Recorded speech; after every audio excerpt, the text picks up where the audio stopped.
got behind on some projects I need to try to get finished up for some customers, and I haven't got my LS motor fixed yet. Need to get the head off it and check the lifters out and see what's going on with it for sure. And then I can kind of let everybody know what went on with it. But I had a couple of short blocks I needed to freshen up, so I kind of got those knocked out. And I was going to show some bearings out of one that I took apart. Motor had drag race deal, had 180 passes on the motor. Probably 3/4 of them were 1/8 mile and the rest were 1/4 mile passes. But there's some very interesting things here. I'll show you what these bearings look like and kind of give you my opinion. And it kind of ties into oil flow, oil pressure, and kind of some things that's been going on with some brands of oil out there. So let me get these bearings here and I'll show you what I'm talking about. Okay, I'll show you on these bearings here. This is out of a small block Chevrolet.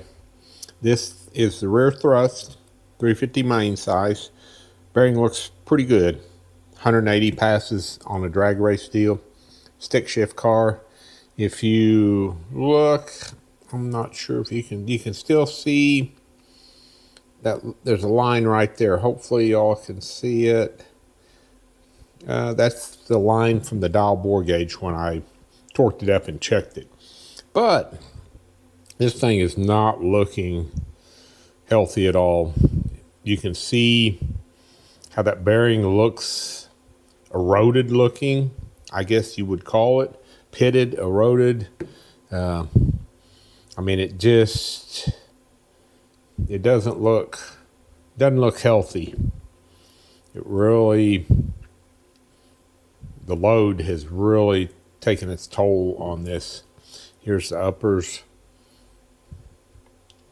You know, you can see on this one here, this is the front one, you see that line right there? That is from my dial bore gauge. This one, all the main bearings except the rear look that way. The rod bearings, let's get to those, and then I'll kind of go over what I think's going on here. Here's one of the rod bearings. You can still see the dial bore gauge line a little bit in it. Here's another one you can see. This one here, you can see all those little spots on the bearing. And there's several of them that have it. I don't know how well y'all can see in the camera but there's a lot of them that have it. This one's got it. You can still see that dial bore gauge line right there in it. Here's another one. Let's see if here's one here that shows up pretty well. You can see it. It's got all those little spots looking, and let's set the camera down there. That's not dirt or anything. What that is the oil cannot handle the load that is being put on the motor.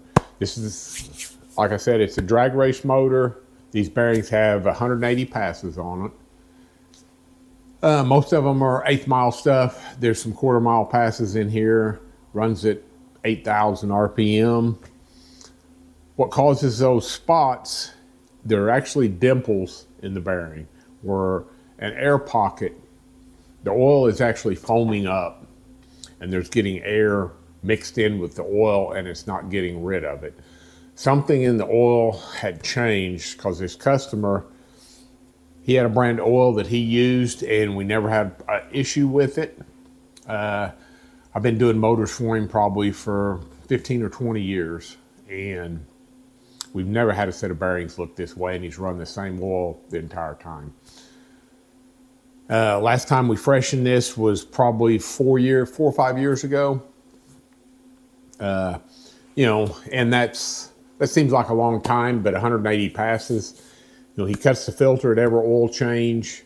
Very good maintenance on his program as far as the valves, and you know, we've never really had any issues. You know, the oil's foaming up for a reason, and I'm thinking that something has changed in the formula with their oil.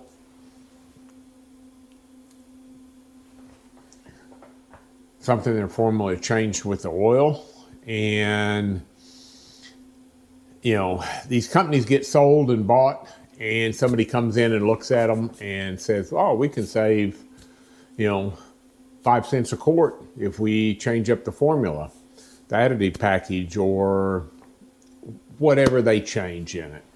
And if you don't pay attention to what's going on, then, you know, if we wouldn't have taken this apart, because the filter looked spotless and there wasn't putting any material in the pan, it wasn't like it was going to spin a bearing. It just couldn't handle the load that was put on the motor. He runs at 8,000, which is not a big deal anymore. It's a steel rod motor. It's a stick shift car. It's actually in a pickup, older pickup, but it's a stick shift deal. It's, you know, he's raced the same thing for years. And, you know, something I think has changed in the oil. Those dimples are caused by air bubbles in the oil that's not getting out. The oil's foamed up and they can't get out of it. When it goes through the pump, it pushes through the pump up to the bearing. And when they get around to the hydraulic wedge, the air doesn't compress like it should, or like the oil does, and it puts a dimple in the bearing. I've seen this in other instances. I really didn't understand what it was until probably 15 or 20 years ago when I talked to a engineer that worked on hydraulic pumps. He had something to do with some dry sump system stuff for some of the older cup teams. You know, several. He was a very intelligent guy. He was pretty old, but he gave me a lot of information as far as he had a lot of samples of bearings that had different issues, and you learn a lot by when you take a motor apart. It tells you a story, so you need to pay attention. I've learned more from tearing a motor apart than I have learned by putting one together. You know, on this deal here, we made some changes when we put it back together. We're going to make a couple of changes. You know, we're going to change brands of oil for one thing. We're actually going to change the weight of the oil, and we have actually changed the bearing clearances on this motor. So, you know, we're changing 3 things here, but we're going to a combination of clearance, oil weight, and brand oil that I have run before and that I've done for several years. So we're changing all of those items, and I think it's going to be a huge improvement to what they look like. And we will, you know, next time we freshen it, we'll look and see what they look like. Hopefully, you know, we don't get to look at them sooner than we should, but I don't think so. But that's kind of what this looks like. You know, you can see those mains. That is just load on that bearing is causing it to eat that material and make it look that way. That's just a huge amount of load on it. And that's kind of what I think. We'll get the camera turned around here where you can see. Yeah, if you have some thoughts, questions, ideas, you know, leave them in the comments. And as always, I will do my best to answer them.